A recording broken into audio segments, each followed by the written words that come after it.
Maria Montessori, Her Life and Work by E.M. Standing. Part 1, Chapter 1, and what you're getting, Section 3, Trials of Student Days. Once admitted to the Faculty of Medicine, this intrepid girl by no means found herself at the end of her difficulties. The men students, jealous of this intrusion into their sphere hitherto exclusively their own, subjected her to a series of petty persecutions for many months. They soon discovered, however, that she was not to be frightened away. She confronted her tormentors with such pluck that in time persecution was changed to a sort of grudging admiration. Typical of her good-humored indifference to their attacks was the remark she used to make to some of the students, who, when passing her in the corridors, used to emit a contemptuous sound. "Pooh! Blow away, my friends," she would cheerfully reply.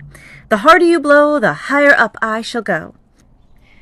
There was a force of character in this girl student, a something or other about her that impressed even those light-hearted medical students.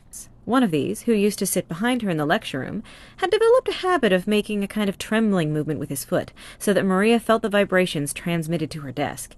She did not like this, and turning her head round, looked angrily at her fellow student. He stopped the movement at once, whispering to his neighbor, "I am immortal." "What makes you say that?" was the whispered reply.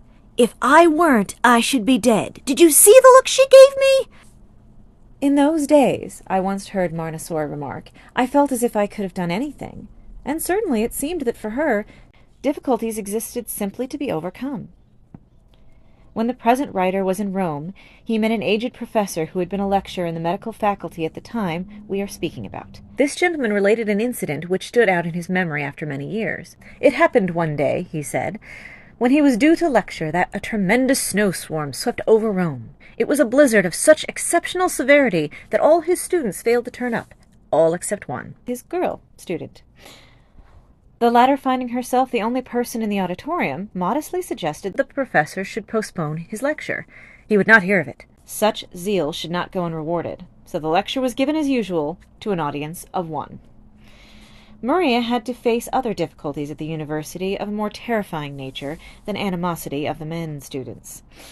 In those days it was not considered proper that a girl should dissect dead bodies in the presence of men students, so her practical work in the dissecting room had to be done by herself, and this meant that she was obliged to pass many hours alone amongst the corpses, very often in the evening after darkness had set in.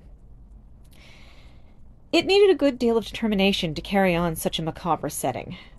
Furthermore, her way was made still more difficult on account of the opposition of her father, who disapproved of the career she had chosen. Reader's notes. There's actually a movie in Spanish about this, if you're interested. I think it's called Montessori. It shows what it was like and how creepy it was to be among those bodies. And honestly, there are some things in it that aren't in this book, one of which I consider plausible based on some of the evidence.